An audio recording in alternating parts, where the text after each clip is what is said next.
ये है पूना टीवी। अस्सलामुअलैकुम जी, मैं अपने नाज़रीन ही दसना चाहना गाय का नंबर 6152। इस रिपोर्ट इस वक्त 46 गईयां आई हैं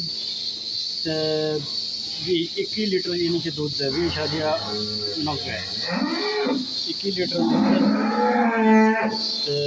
तो कोई जदीद सिस्टम है पूरा।